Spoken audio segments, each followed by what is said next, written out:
राज्यामध्ये 29 महापालिका निवडणुकांचा प्रचार थंडावला असला तरी अनेक ठिकाणी छुप्या पद्धतीने मतदारांना लक्ष्मी दर्शन घडवलं जाते। काही ठिकाणी नोटांचं दर्शन, कुठे साड्यांचं वाटप, कुठे चांदीच्या वाट्या, अशा प्रकारे मतदारांना भुरळ घालण्याचे प्रकार उघड झाले आहेत। मुंबई, पुणे, कल्याण, डोंबिवली, जळगाव असे अनेक ठिकाणी हे प्रकार समोर येतात, तर अनेक ठिकाणी राडे पाहायला मिळतात। दोन गटाचे कार्यकर्ते आमने सामने आल्यानं राजकीय ड्रामेबाजीला चांगलाच ऊत आलाय।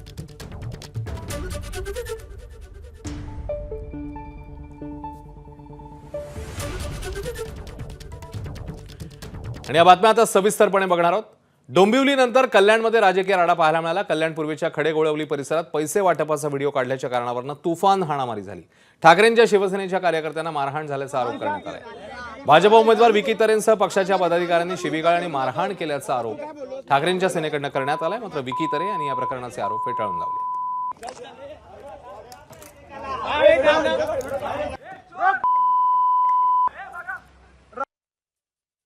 सावित्री पांडे,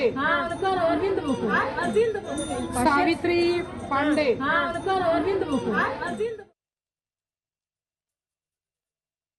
सावित्री पांडे मारतो तुम्हाला, इकडनं निघा तुम्ही, असं बोलले। आम्ही बोललो दादा आम्ही पान खायला आलो इथे, हे पब्लिक प्लेस आहे, तुम्ही का आम्हाला हकलतात, आम्ही थांबतो इथं, असं मी त्यांना बोलल्यानंतर त्यांनी एकदमच मारतो तुम्हाला, त्यांनी शिव्या द्यायला लागले, सीधा अंगावर चढले आणि ढकलाढकली करत मारायला चालू केले। तो विक्की तरे मतलब खुद आया और सीधा उसने मतलब मारना चालू किया। उसने पहले गाली दिया, मतलब माँ के ऊपर उसने गाली दिया, फिर उसने सीधा मारना चालू किया। तिथं काय झालं की त्यांच्या समर्थकांनी आपल्या जो माणूस होता माझा भाऊ त्याच्यावर तिथली लाकडी उचलली आणि त्याला मारली। तर आपला जो समर्थक होता त्याने त्याच्या हातातून खेचली आणि तो घेऊन चाललेला आहे। फक्त त्याच्याने आपल्याकडून कुणालाही मारहाण केलेली नाही आहे। तर अगर कुणाला मारहाण त्याच्यात झालेली दिसते तर ती चुकीची आहे। त्यांनी कदाचित स्वतःहून ती मारहाण करून घेतलेली आणि ते खोटे आरोप लावत आहेत की आपण असं काही केलेलं आहे। इकडे छत्रपती संभाजीनगरमध्ये मतदानापूर्वी राडा झाल्याचं बघायला मिळते। निवडणुकीआधी दोन गटात तुफान हाणामारी झाली आहे। नारेगावातली घटना समोर आली आहे। दोन उमेदवारांचे समर्थक आमने सामने आले आणि हा राडा पाहायला मिळालाय। त्यामुळे मतदानापूर्वी छत्रपती संभाजीनगरमध्ये ही घटना समोर आली।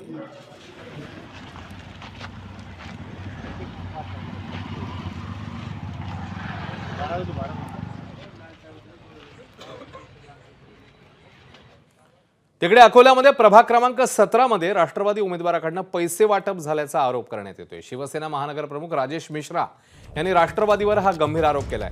हळदी कुंकवाच्या कार्यक्रमात पैसे वाटप केल्याचा आरोप आहे। कार्यक्रमासाठी आलेल्या महिलांना तिळाच्या लाडूसह 500 रुपये दिल्याचा आरोप करण्यात आला।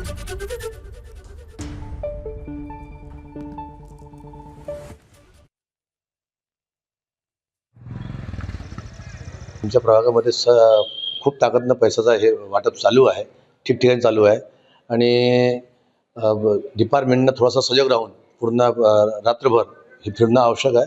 कारण की आमच्या वाड्यामध्ये गोरगरिबी लोक आहेत आणि त्यांना आमिष दाखवून मत परिवर्तन करणं हा लोकतंत्रामध्ये चालत नाही, हे चुकीचं आहे आणि हे पद्धत बरोबर नाही आहे। तर कसं असते, एखादा वेळ आम्हाला ते हातात आले मग तिथे भांडण होण्याची शक्यता आहे, वादविवाद होऊ शकते। तर हे न व्हायला पाहिजे, त्यासाठी प्रशासनाने सतर्क राहावी आमची विनंती आहे। हळदी कुंकाचा कार्यक्रम मी दरवर्षीप्रमाणे करत असते आणि आपली संस्कृती आहे हळदी कुंकाचा कार्यक्रम करणे। त्याच्यामुळे मी दरवर्षीप्रमाणे याही वर्षी केला, पण विरोधकांना असं वाटलं की मी काही पैशाचा वाटप करत आहे।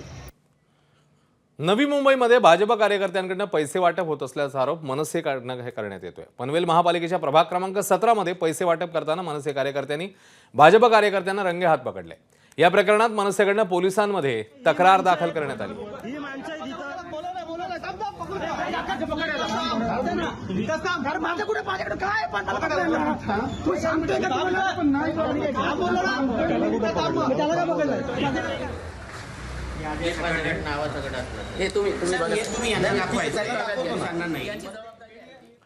तर नवी मुंबईच्या खारघर सेक्टर 20 मध्ये पैशाने भरलेल्या बॅगा मिळाल्या। निवडणुकीत मतदारांना पैसे वाटण्यासाठी आणल्याचा संशय व्यक्त होतोय।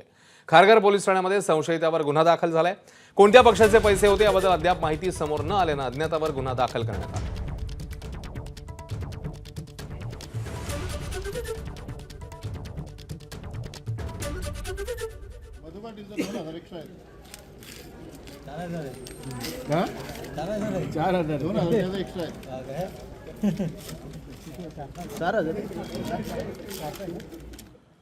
बातमी पुण्यामधनं कात्रज परिसरातल्या प्रभाग क्रमांक 40 मध्ये मतदारांना चांदीच्या वाट्या वाटल्याचा आरोप शिवसेना उद्धव बाळासाहेब ठाकरे पक्षाचे उमेदवार वसंत मोरे आणि त्यांच्या मुलांनी केलाय। काल संध्याकाळी एका गाडीतनं मोठ्या प्रमाणात चांदीच्या वाट्या प्रभागात नेल्या जात असल्याचा दावा करण्यात आला। संबंधित गाडीत राष्ट्रवादी काँग्रेसचे उमेदवार प्रकाश कदम यांच्या प्रचाराच्या पत्रिका तसंच मतदारांची यादी आढळून आली असा आरोप वसंत मोरे यांनी केलाय। यानंतर वसंत मोरे यांनी पोलिसांमध्ये तक्रार दाखल केली आहे।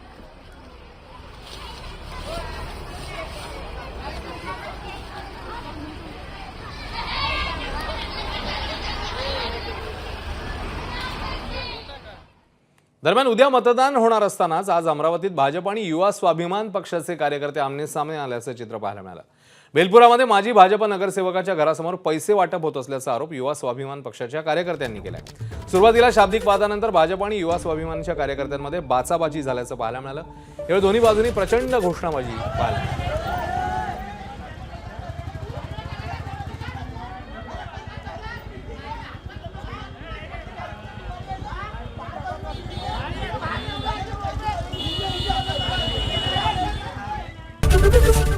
एबीपी माझा, उघडा डोळे बघा नीट।